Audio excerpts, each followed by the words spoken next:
Hey guys, welcome to Washington Park Library here, Providence Community Library, here with Mr. Kevin and our Met intern, Breana. Breana. She came up with the craft today, and it is an awesome craft. So, what do we need for today's craft? Well, before we get into that, I just want to say I'm super excited because this is a fun craft and it's been sunny out. What is the weather like where you are? Oh, yeah? And how does it make you feel? Exactly. All right. Yeah, sometimes weather can have an effect on how you feel. But the sun today is making me feel really great. How does it make you feel? Thankful that warm weather's coming. Thankful that warm weather is coming. Absolutely. So we got a wonderful craft today. Let's go over what we'll need for today's craft. Do you want to go over? All right. So, obviously need your watercolor Padlet, 2 sheets of watercolor paper. What makes watercolor paper? So there are different, well, there are actually different kinds of paper for one watercolor Mm-hmm. and two specific drawing paper too.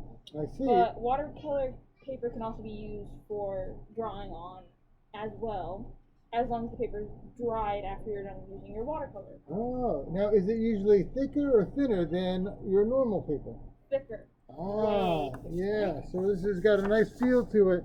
It's a little bit thicker. Now, if you come down to the library, we'll give you both the watercolor set and the brush and the paper. And the other ingredient that we'll need today is salt. All right. So now this is a big salt. This is kosher salt. Okay, as you can see here. Now kosher salt works best because kosher salt is in big granules. All right. And why do we need salt today? Brianna, do you want to fill us in? So using the watercolor Padlet Mm-hmm. with the paper and salt, you like put the salt on top of the watercolor while it's wet, Oh, and while it's wet. Remember that. the salt will start to absorb some of the color and pigment of the watercolor, and it'll have like this really cool effect to it. Oh, I can't wait. So let's start in, all right? So we got our salt. I also have some paper towels here because what I'm going to do is I'm going to paint a very quick painting, put the salt on. You always want to put the salt on when it's wet so the salt can do its sucking action. And then I'm going to dry my painting off really quick so we have something to show you. So give us a minute. We're both going to start in on our paintings, and you should do the same thing as well. Ready and go. We just got a little cup of water here to help with the painting. I'm gonna use purple. I like the thing with watercolor because you can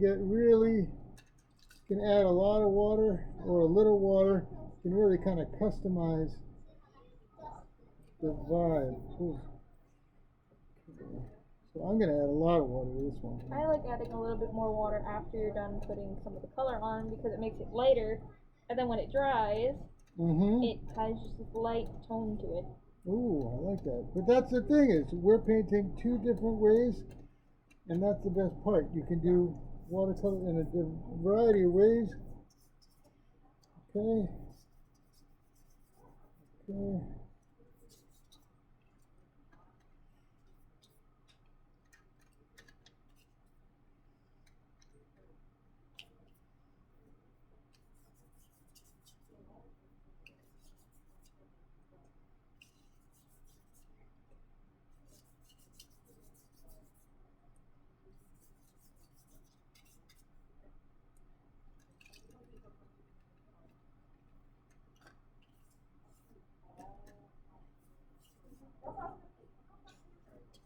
Still fighting. All right, so I'm doing a wet mix, so that means I'm putting a little color on first, and then wetting it down, and then adding the blue. Maybe then I'll add a little purple. And you can work as fast or as slow as you want with the watercolor. That's the kind of fun of it.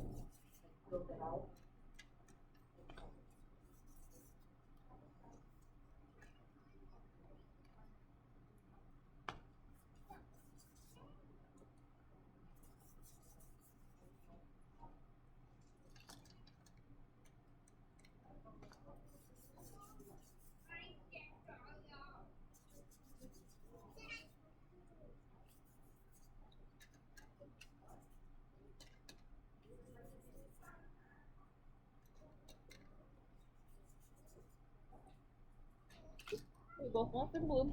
The blue is where it's at. We're really good.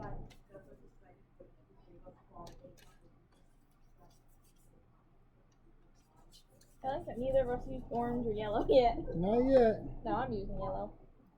Alright.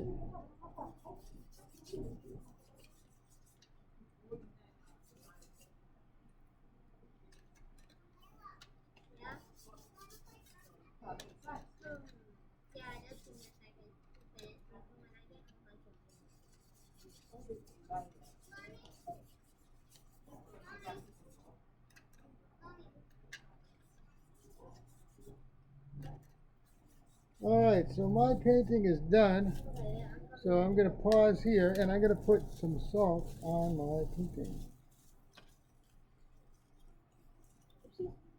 Got a little bit of water on the table. Good thing it's just water. Yep. Now the salt will make a mess. Yes, this is something, if you're going to be doing it, do it on an area that you can clean up on. It'll make it a lot easier if you do it at the kitchen table with some newspapers underneath.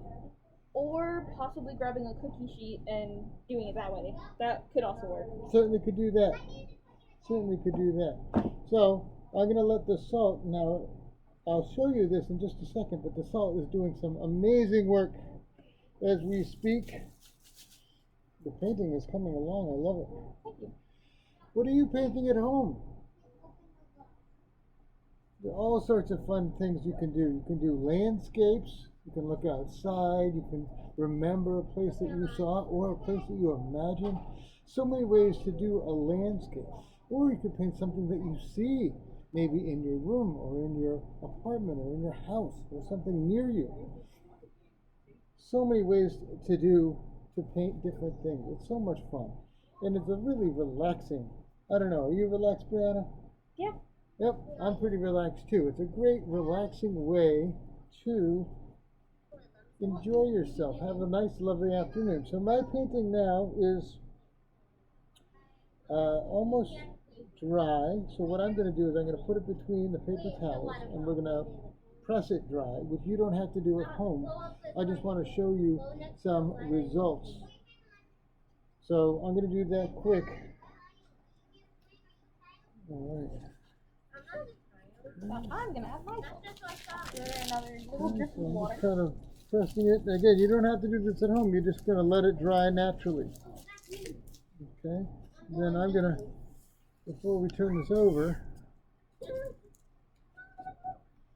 okay, I'm going to grab the trash can.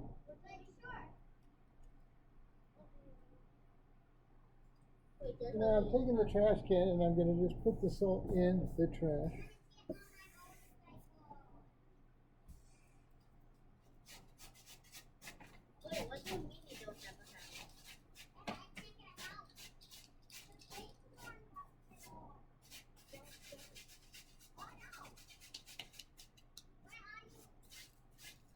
I'm going to pass that over to you. All right. And here is my painting. Can you see all the speckling here and the speckling here? All right, and that's what the salt did. The salt absorbed it. You can see really up close the nice salt effect on the watercolor. Now you want to make sure your painting is very wet when you add the salt, so the salt has something to attach to. It'll attach to the water and suck the water in to the salt. That's looking great. Yeah, I'm trying to just cover as much as I can with salt, so it gives it like a really cool effect. Yeah, that's a really great effect. So that's salt painting. Should we give yours a couple minutes, or do you want to let it air dry, or do you want to? Why don't you let that air dry? That's a good one. So Breana's going to let hers air dry, but you can show people certainly. You don't have to. Yeah, there you go. Look at that. See how the salt was pulling away the moisture. We got a lovely effect on this one too. And now if your paper's a little bit wavy because of the water in the paper, all you need to do is just take a big heavy book and just put it on top. Make sure it's not a very nice book because you don't want to get paint on the book. But you could just take a couple of heavy books, put it underneath, and flatten it out. And when you're done, you'll have some beautiful artwork to hang up in your room. That was a fun activity. Do you like it? Yeah. Excellent, excellent. And now, don't worry, what you can always do after this is if you want this to be a background, then you can draw on top of it. What would you draw on this? What would you draw? Honestly, I don't know. My imagination takes me places every time I draw. So There we go. So just use your imagination. That's some wonderful advice. Well, thank you so much today for joining us here at Washington Park Library, our STEAM activity here with Breana, our awesome intern from the Met School. And me, Mr. Kevin, thank you so much for joining us today. And please don't forget Miss Amy at 6:30 on Thursday next week. And you can see her in Coloring Club or Book Arts. And it's always a good time. Thank you so much for joining us. And don't forget to check out all of our other videos on our Providence Community Library YouTube channel. Thank you so much. Have a great day. Bye now.